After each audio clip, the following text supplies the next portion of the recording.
So I went to Israel for the first time, thanks to Yoram Hazony and the Herzl Institute, and I have some thoughts. And those thoughts, right off the bat, are going to get me accused of being both a Zionist shill and an antisemite. As has already happened, because I wrote this nifty article here. It's on Substack. It was originally published on Courage Media. You can read it in either place. The Substack version does have a narrated option and a bunch of photos from the trip as well, because the highlights of the trip were the ability to see the various Christian heritage sites as a Catholic, like walking the Via Dolorosa, seeing the Church of the Holy Sepulchre, seeing the Church of the Flagellation, visiting the Garden of Gethsemane and the Church of All Nations, before, Hamas rocket decides to bomb them into rubble. But when I posted this on Twitter, and I posted extracts from my piece, and what I thought was quite a balanced post, predictably because the word Israel and the word Jews was mentioned, there was quite a reaction. And yeah, the memes were quite funny. I found this hilarious. It's because I posted beneath it, no, I didn't pray at the wall, I'm Catholic, I'm an Englishman, I'm not Jewish, I don't belong to any of the various ethnic quarters that Jerusalem is balkanized into. If it weren't for mass Muslim migration making this the issue of the day by calling for intifada, jihad, and from the river to the sea, Palestine to be free, almost every week in Westminster, it wouldn't feature in my national conversation at all. And so I wouldn't go and kiss or pray at the Wailing Wall, because it's not my tradition, it's not my religion, and it would be disingenuous and disrespectful of me, I think. I saw one yarmulke dispenser right on the ramp over here, as you can see down there, and I just turned around and walked back. Not my thing. However, despite me not doing this, the accusations flowed in that my read on the situation was purely apologetics for the State of Israel, that I'm a bought and paid for Israeli propagandist.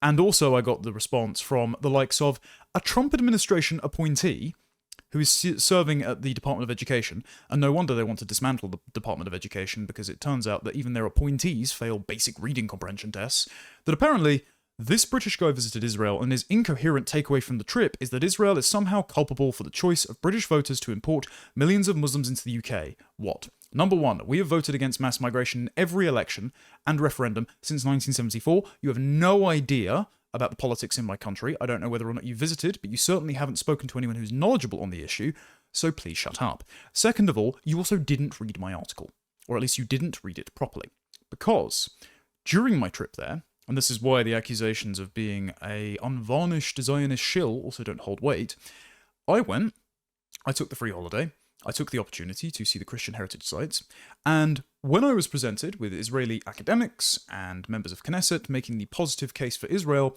I decided to voice my questions and objections, because, of course, because it's Israel, you come to the country with some preconceived notions.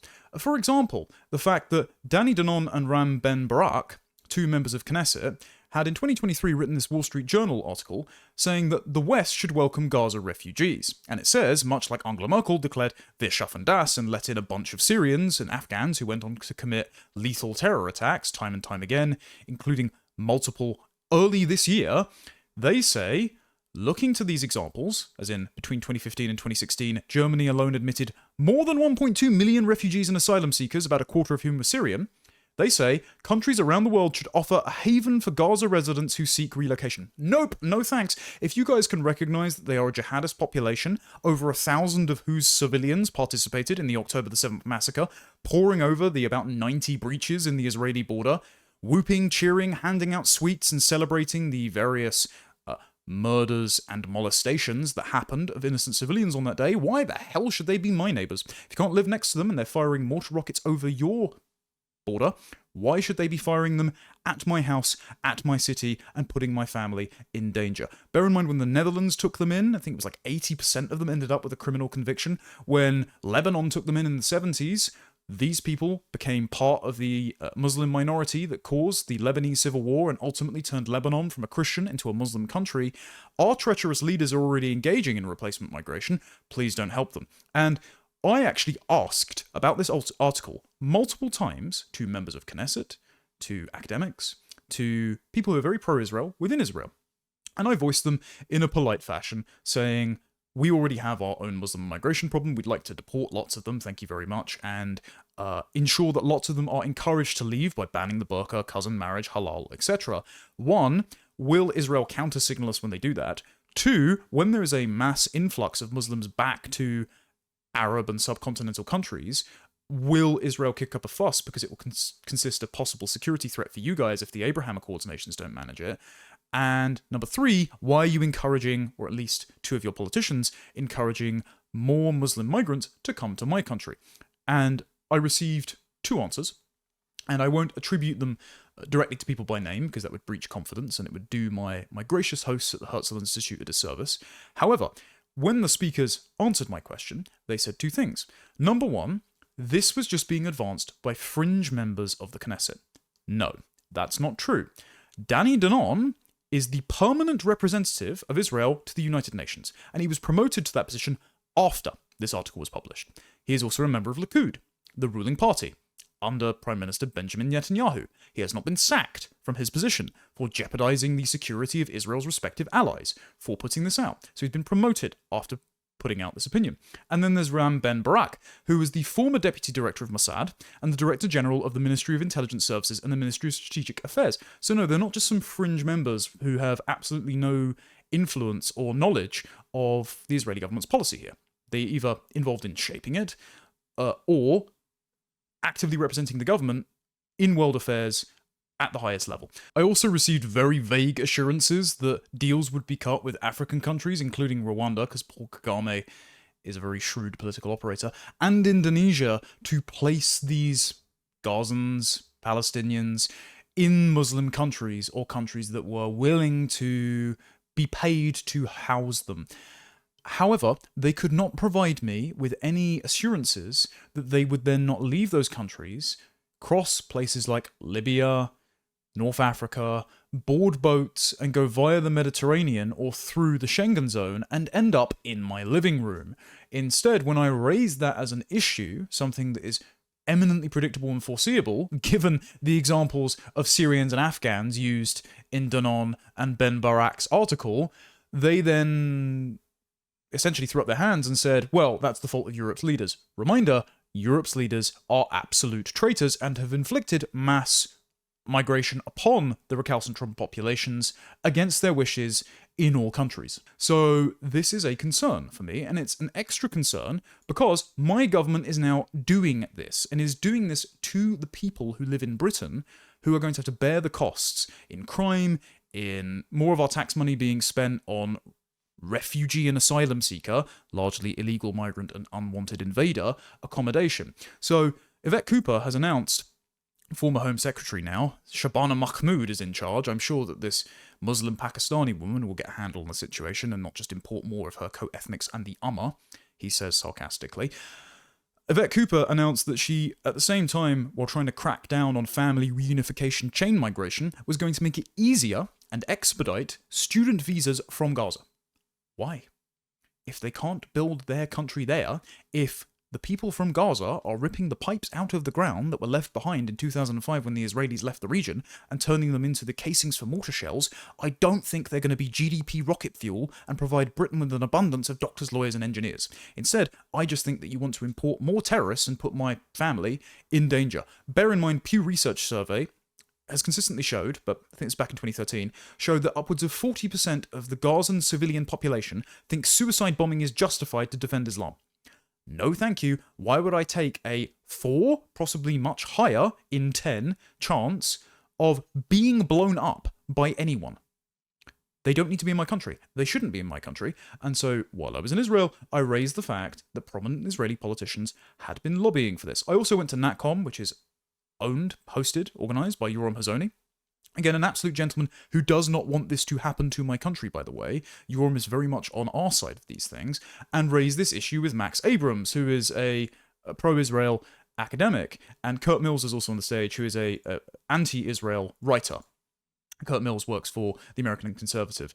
I disagree with Kurt on, for example, the classification of Pakistan and Iran as terror states only because, to paraphrase his words, they hold guns and Tel Aviv doesn't like them. No, I don't think it's because of Israel that the Pakistanis formed the grooming gangs in my country, for example, and attacked English children on the basis of their race and religion. So I think Kurt has a needlessly myopic American view on this, but he did note that Max didn't respond to my question adequately at all, because Max just said, I hope they don't end up in your country, and basically said, your leaders should do all they can to stop that. The problem is, our leaders are inveterate traitors, and Israel has very few support bases left. This is the premise of my article, Why Israel Lost the Right. I go through the polling in here that says Gen Z across the board aren't Zionists. The reason for this is threefold. Number one, ethnic diversity. Especially in America, the increasing share of Gen Z, being the most diverse generation on record, where only 52% are white, is going to lead to more anti-Jewish politics, because a higher share of blacks and Hispanics in America have a favourable opinion of Hitler than of whites. So you're going to lead to more third world-brained takes about Jews being responsible for everything. Number two, leftism, especially among women, who have joined the Greens for Gaza cause because they presumably think that Allahu Akbar means recycling in Arabic. So you're not going to win any of those guys over. But the third constituency are national conservatives and libertarians. After 3 decades of failed regime change wars in the Middle East, including promoted at the time by Benjamin Netanyahu while he was out of government, testifying before Congress, saying that Saddam Hussein has weapons of mass destruction, and if you topple the Saddam Hussein regime, Iraq will blossom into a garden of diplomatic Eden. MAGA is basically entirely skeptical of wars for intervention. Now, this became hysterical, I think, during the Iran bombing, where President Trump's military intervention was actually very successful, but it is very reasonable to not want a single American troop on the ground spending American blood and treasure in the Middle East again. Also, a lot of our countries are suffering in deep economic, cultural, and demographic disfigurement at the moment, and so, much like the war in Gaza not really being my concern, because I don't belong to either of the fighting tribes, I am more focused on England than on Israel. Despite having visited, that remains the case, because England is my homeland. However, what Israel should not do is, if they would like to repair their reputation, and this is something they're very anxious about, otherwise they wouldn't have brought out a bunch of other influencers on a trip that was funded by the Ministry of Foreign Affairs, which I know someone who was contacted about that and turned it down, fearing reputation damage. They are clearly anxious about their reputation. If they would like to reform it, they need to understand that punishing the unrepresented majorities in Europe and Britain, and the people who voted for Trump in the United States, by encouraging more third world jihadists to come to their countries and live at their expense and endanger their families and attack their daughters, they must understand that this is perceived as a punishment by the latent national conservative majorities in those countries, and so they will collapse their final potential support base, who are already not particularly favourable to them at this point in time. And so instead, I wrote in my piece and in my long tweet that the way to restore friendly relations between Israel, the UK, the US, and Europe is to not countersignal us when we try to have what Israel has. Because something I noticed during my time in Israel, and something I noticed when talking to various academics and politicians and the people that were facilitating our trip, was that in Israel, there is no ethno-nationalist and civic nationalist divide. It's just nationalism. As in, it is incomprehensible to the Israelis that Jewish people in a Jewish state would not be the demographic, cultural, and political majority in their own country. As in, Israel will always be led by Jews. The majority population in Israel will always be Jews. Judaism will always be the official religion of Israel, even though it was founded as a secular state by socialists. David Ben-Gurion, the founding Prime Minister of Israel, got his ministers to read the Torah and the Tanakh, even though he himself was not a religious Jew, so they understood their duty to Jews as an ethnic people. So Israel is an ethno-state in the way that modern post-Enlightenment politics would understand the distinction between ethnic and civic nationalism. But that's only because that's kind of a fake binary. There is no Hebrew word for ethno-nationalism. There is no Hebrew word for civic nationalism. It's just nationalism, because a state describes a distinct people who own a piece of land. In the Bible, Israel becomes a state when the Jews go into Egypt. So they become a nation when they're in a different country. So that means that a people precede the nation which is named after them, the culture which is ascribed to them. And so the modern description of ethnic and civic nationalism, which is something I was trying to say doesn't really work in my recent interview with Andrew Gold, is non-existent in Israel. Instead, the Israeli model of nationalism just kind of works because they're self-confident, they have no shame about being a distinct ethnic people, they practice their religion. About 50% of them do national military service, they have high GDP per capita, they have above replacement birth rate, they're the only developed nation with one, and this is true even among secular Jews who have 2 to 3 children, to say nothing of the ultra-Orthodox and very strange Haredis, who, if I might just comment, I put this in my piece, this was one of the weirdest parts of being in the culture there. You know the Chabad sect that were like tunneling under New York in 2024, and were like emerging from the sewer and running off into the night? Well, they believe that this guy, and I don't speak Hebrew, so apologies for my pronunciation, Rabbi Menachem Mendel Schneerson, is the Messiah. Now, they're a strange cult that we weren't aware of until that New York scandal in 2024, but in Israel, they've put up posters on like every single road sign around Jerusalem, Tel Aviv, all the various highways up into the north and the Golan Heights, and it's just strange to see. It's a very different culture to mine, which is why, not being a dispensationalist, not being Jewish, I don't have a deep and abiding attachment to the land that compels me to be a Zionist or to say Israel is our greatest ally, or like Mike Huckabee once insinuated, that he and Donald Trump were placed on this earth to save Israel and therefore to get into heaven. Like, that's not how I think about things. That's not how anyone in my generation thinks about things, whether they're doggedly anti-Israel or just kind of apathetic because we care more about our own countries first, in the state of disrepair that they're in, and we think, look, Israel's kind of doing well, the Middle East is ruled by the right of conquest, like, every single minority group is persecuted, every single ascendant empire persecutes a minority group. The war in Israel and Gaza is basically an imperial dispute over territory. Via right of conquest, the guy who bombs the other one off the face of the earth probably wins. I'm not that bothered about it. They can take care of themselves so long as they do not end up in my country. And that is a matter for international diplomacy. And the Israelis, in a quid pro quo, are concerned about future diplomatic ties, mutual investment between them and the United States, and therefore retaining some semblance of a support base in the West as the boomer generation of post-war evangelicals ages out of politics. And at the moment, they don't have any support. The only support they might get is not this unilateral expectation of sympathy because of the atrocities of the Holocaust. Instead, the only support they might get is if they say, yeah, of course we want England to be a homeland for the English. Of course we want America to be a homeland for heritage Americans. Of course we want Germany to be a homeland for the Germans, despite, historical problems that we've had with that. Because it's only self-conscious peoples with a state to call their own who can negotiate with one another, who can befriend one another, who can barter, and who can trade. In fact, isn't it a lot sillier to have nuclear-armed Islamic powers dotted around the world who will train their weapons the first chance they get on the sole state in the Middle East that Jews live in?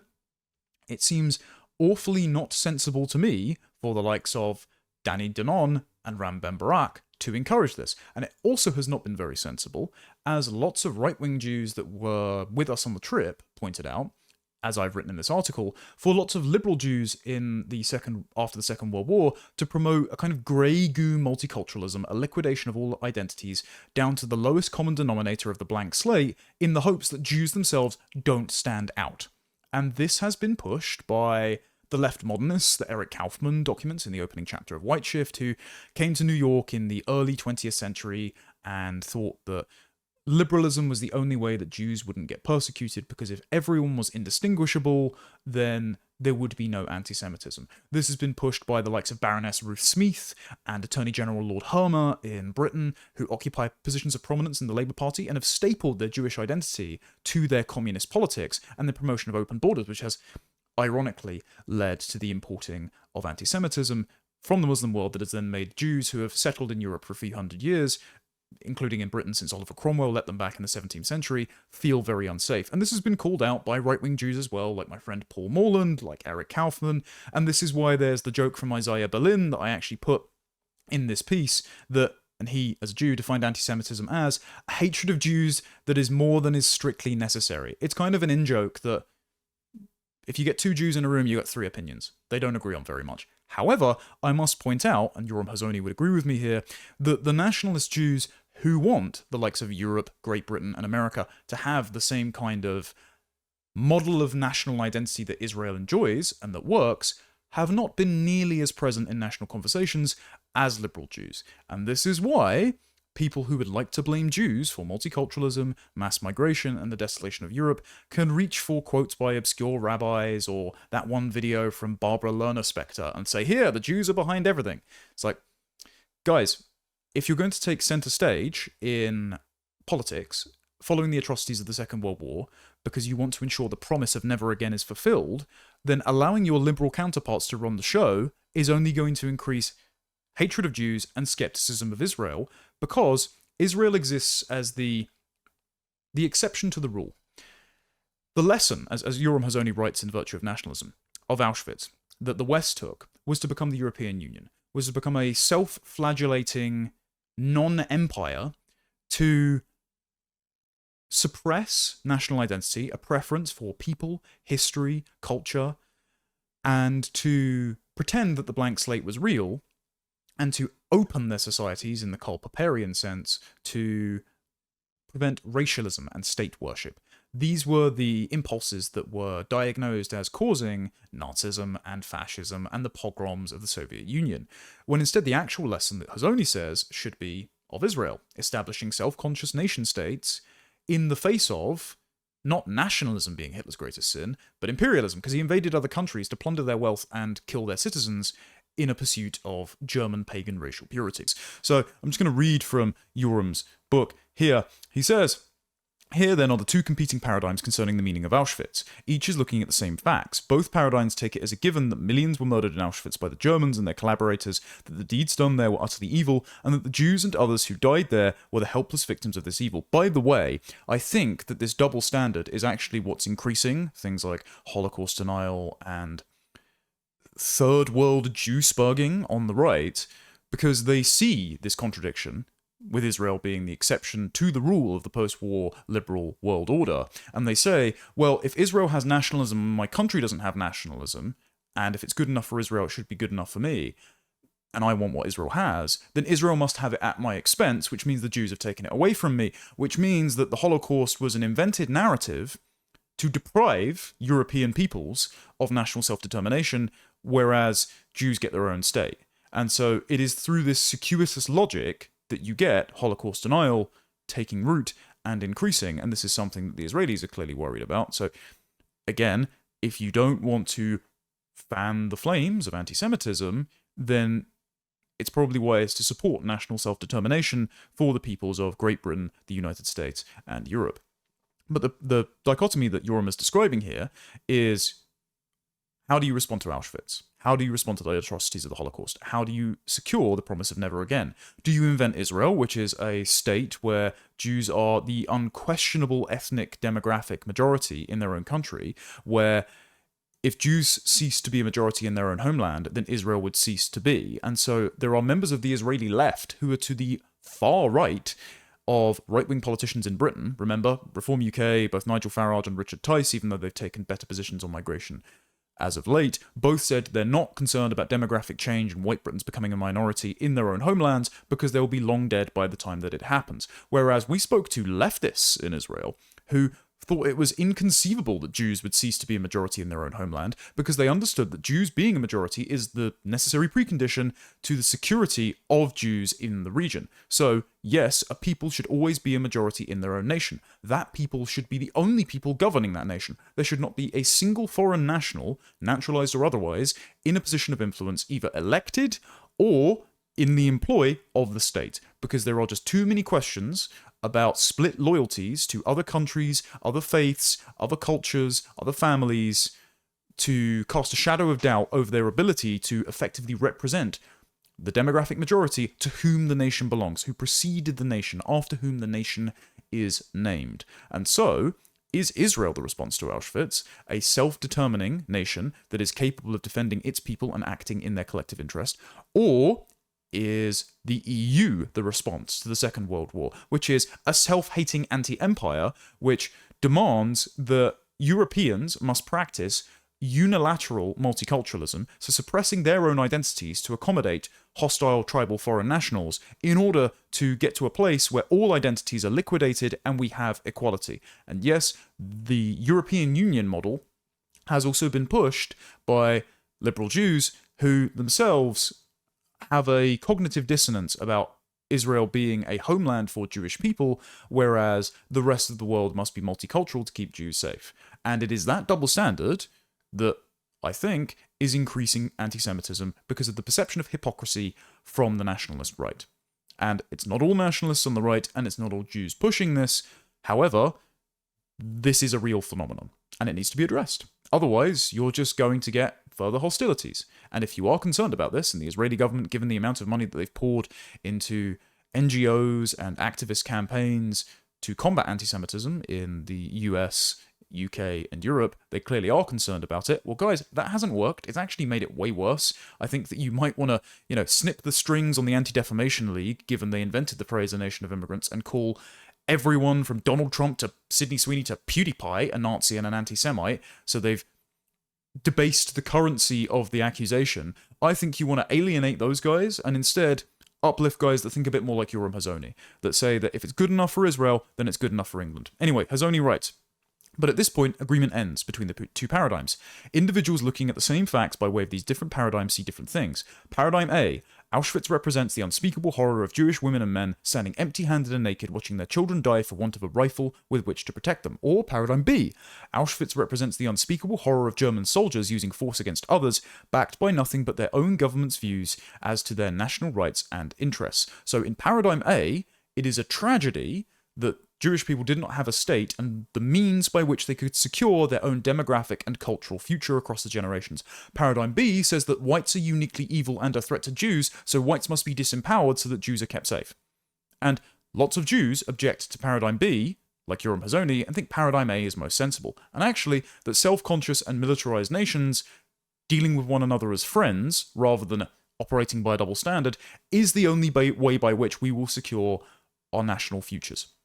He writes, it is important to recognize that these two views, which at first do not even seem to be talking about the same thing, are actually describing moral positions that are almost perfectly irreconcilable. In the one, it is the agency of the murderers that is seen as the source of the evil. In the other, it is the powerlessness of the victims, a seemingly subtle difference in perspective that opens up into a chasm when we turn these competing paradigms in another direction and look at Israel through their eyes. Here are the same two paradigms, now with their attention turned to the independent state of Israel and what it represents. Paradigm A, Israel represents Jewish men and women standing, rifle in hand, watching over their own children and all other Jewish children and protecting them. Israel is the opposite of Auschwitz. Paradigm B. Israel represents the unspeakable horror of Jewish soldiers using force against others, backed by nothing but their own government's views as to their national rights and interests. Israel is Auschwitz, which is why you're getting the European Union, in their pursuit of equality, condemning Israel for committing genocide or being an apartheid state and the like, when actually it's just operating by the rules of conquest that govern the Middle East and have done before the delusions of the rules-based international order demanded that you have to treat an enemy combatant and their civilian population, many of whom civilians were involved in the October 7th massacre, by the way, as if they are your own citizens and refugees inside your own borders, by shipping them aid during the war that you are waging against them. Like, that's demented, right? So, if paradigm A is good enough for Israel, then paradigm A should also be good enough for England and the United States and Europe.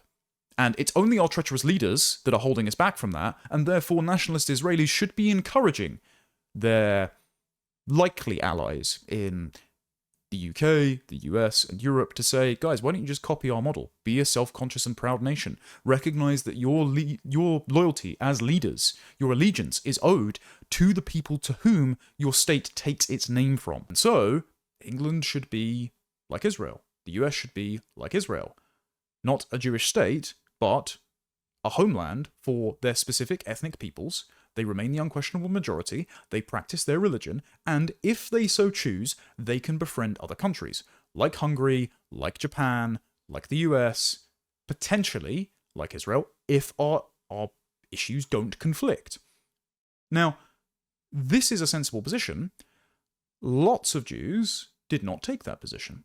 As I've put in this article here, there was a Hebrew phrase that one of our guides who had served in the IDF, a really nice chap, had explained to me, and I don't speak Hebrew, so I've written it out here, but he says it's a play on words that translates from Hebrew to defending oneself to death. And basically, out of fear of persecution, there have been liberal Jews who have treated the populations that are most likely to give them safe harbour, to be friendly towards them, that share their biblical heritage, they've treated them like enemies and opened the borders to demented jihadists from the Third World, and encouraged the further importing of said jihadists because they recognise they can't have them as their neighbours, but then they just inadvertently make Europe incredibly unsafe.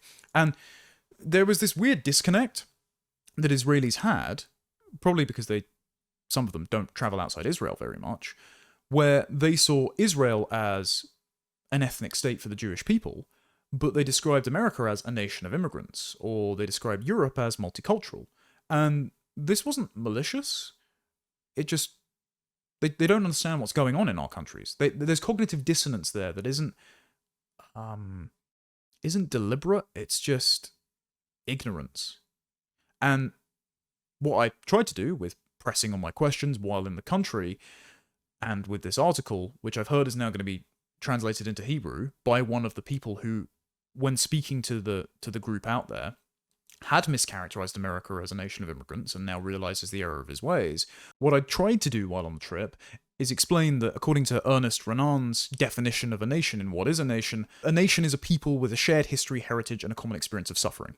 And both England and Israel fit that bill. The English, the Angles, the Anglo-Saxons, Celts, Jutes, and Britons precede the naming of England and the unification of the various kingdoms under King Alfred the Great, and the naming of the nation of England by the Venerable Bede. They have endured a history of suffering, from Alfred burning his cakes under the Viking invasions to the grooming gangs and the Manchester Arena bombing. If we fit the same description of a nation as Israel, why can't we have the same model of national identity that Israel has? Why do we instead have to suffer the fate of somewhere like Lebanon or South Africa, which is ethnic heterogeneity, unilateral multiculturalism, rising Islamism, eventual civil war, and unspeakable atrocities committed against the host population because of their race and religion by imported, hostile, tribal minorities? Why can't we just do what Israel does? This is a question that actually shocked a lot of the Israelis that I was on the trip with, because they just never contemplated that they would be an example to copy. Instead, they just thought, well, we're just going to get on with what we do, defending ourselves against, jihadist nutcases that we've surrounded ourselves by, and we didn't think you guys would take any notice. And I think this is a perfectly reasonable demand of all nations to say, if it's good enough for Israel, then it's good enough for us. We shouldn't have a double standard just because the Second World War put a unjustified intergenerational guilt complex across all of Europe, including the nations that fought and defeated the Nazis. Because if you walk around England now, people have remarked, you'd think that they had lost the war. And it's because we're acting, or at least our leaders are acting, as if we did, and as if we have to punish ourselves. And we don't need any assistance in punishing ourselves. Thank you very much, Danny and Ram. Instead, that there should be condemned, and instead we should be encouraged to model the same national, ethnic, and religious identity, the same muscular military, the same conviction in having children and building up our national economy for our own people as the Israelis do. And one of the ways that can be done is for those in Israel who are sympathetic to that argument is to drown out the delusional voices that, as one guide had said on our trip, one guide explaining the sort of persecution complex that some Jews have on our trip, said, it's easier for Jews to link up with the intersectional rainbow because they see themselves as a minority. In Israel, the majority asks, how do we rebuild this 1,000-year-old identity that is fractured in exile? In America, they think, as a minority, how do we make sure that whites don't kill us? That that mistrust is unwarranted. Many Israelis see that mistrust is unwarranted. The ones that go to NatCon see that mistrust is unwarranted. So shouldn't we enjoy the same model of national identity as Israel does? Because otherwise, the double standard is obvious, and it's going to cause Israel to have absolutely no support, allies, or friends in the West whatsoever. And I say all of this because we're going to do this anyway. Like, I have dedicated my entire career, before and after I visited Israel, to having a strong, self-conscious England, to restoring our identity to the status that it was before the First and Second World Wars. So this is going to happen whether Israel is a fan of it or not. I am just saying that it's not going to be as scary as many of them believe. But we welcome the encouragement. We welcome the assistance, especially because when we do eventually evict the hordes of hostile foreign nationals from our country, they're going to have to go somewhere, and they're going to present challenges to the regions their homelands are in and that they return to. And so there's probably going to have to be a level of international cooperation to rebuild our civil service and our intelligence services, and to conduct mass deportations of unassimilable third world migrants. And if we get countersignaled, if the process gets frustrated by members of the Israeli Knesset who would rather crazy jihadists are halfway around the world away from them, then there's going to be a conflict there. And I would rather that conflict didn't exist. But it is possible, and if that conflict happens, I think you're going to find that whereas lots of boomer evangelicals would try and weigh up both sides, you're going to get Gen Z, as they age into politics, to just unashamedly pick their own national interests. And if it comes into conflict with the interests of Israel, then they're going to cast that aside. So I don't think I've actually said anything unreasonable here. I think we should get rid of the double standard. I think that every nation deserves to practice the same sense of national identity that Israel has about itself. Every nation I like, anyway. So that would be, England, the US, the Anglosphere, Western Europe, Japan, South Korea, etc. And I think that liberal Jews have been ultimately advancing a liquidation of identity that is a suicidal threat to not only their own security, but the continuity of my civilization. It just invites demented jihadists and third world anti-white racists into my borders and expects me to embrace them with open arms while they have contempt for me, my identity, my history, and my faith. No, thank you very much. I don't think we have to endure that anymore. I think Israel doesn't endure that. Israel has a giant border wall with the West Bank. I think that would be a very sensible idea for America to continue building. I think Britain has a natural moat, and we could just deter all of these various boats that come over from France and shut our borders, close down the passport gates of Heathrow and Gatwick to anyone except the very small handful of people from friendly nations that are a boon and a benefit to our country who would like to be here and embrace as our friends. I think we can just do all that. I think we should do all that.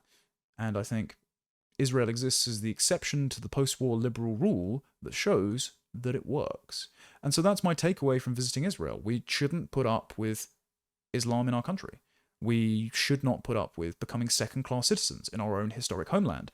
We should not cling to this false binary of civic versus ethnic nationalism. It makes no sense to cleave them in two. Nationalism nations derive etymologically from peoples, ethnicities. It makes no sense to try and separate how to run your state from how states have formed and been run since antiquity, and up until this day, with this one small country in the Middle East that is much more successful than its neighbours. The final note that I will make is it's very interesting.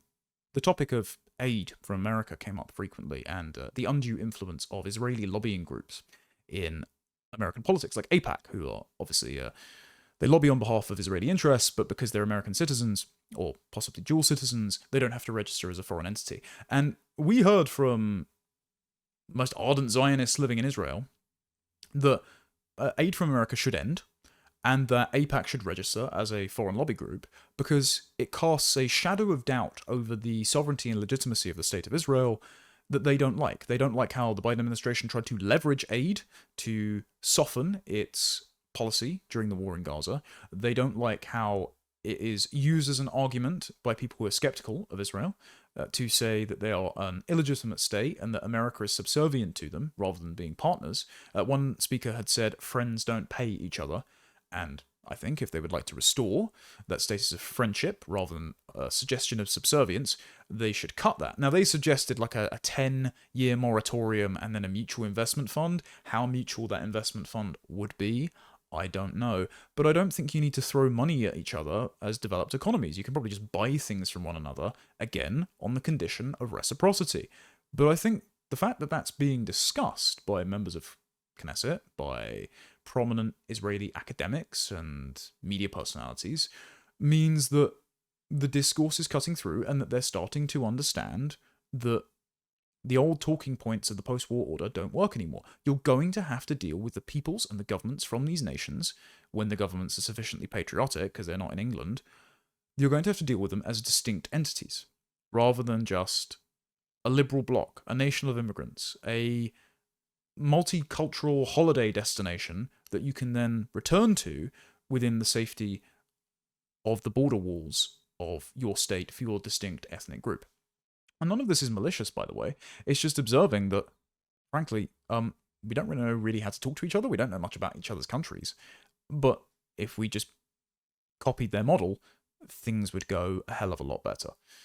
I want to finish by this quote from Submission. It's Michel Houellebecq's satirical novel about Islam overrunning France. And his titular character laments the fact that his Jewish girlfriend leaves France because of the Jew hatred by Muslims to go to Israel. And he just says, there is no Israel for me. But there should be. England should be the Israel for the English. It's why we have Jerusalem as our unofficial second national anthem. America was founded as a shining city on the hill for Anglo-Protestants, heritage Americans. America should be the Israel for Americans. This idea has been catching on, by the way. So before I actually posted this, my friend Carl Benjamin, in a exchange with James Lindsay, where James had asked, well, what are collective rights? Saying that England must continue to accept liberal individualism even when we are being demographically displaced by our own government and populations that understand that politics is identity politics, and so they collectively bargain across racial and religious lines. Carl said, let's ask Israel and find out. Whatever rights they claim for Jewish people to their homeland in the Middle East, we will claim for the English people in England. Totally reasonable. If it's good enough for Israel, it's good enough for us. And Chris Rufo, after the recent strikes in Qatar against the Hamas leadership, said the Israelis command respect.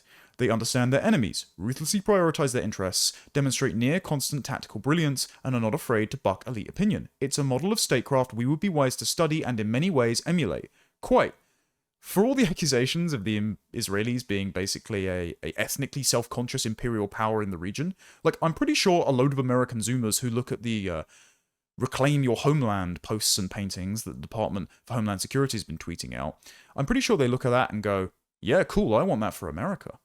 That doesn't mean engaging in wars of regime change in the Middle East, but it does mean having a strong military, a strong sense of collective identity as heritage Americans or Englishmen or denizens of Christendom, to have a manifest destiny, to have a consciousness of the obligation that you owe subsequent generations, the kind of country and culture and institutions that you're building for them, to have a sense of common purpose, and to have gratitude for that, but also to have a degree of pride in that. Not the biblical sin of pride, of vanity, of hubris that precedes a fall, but a sense of righteousness in that.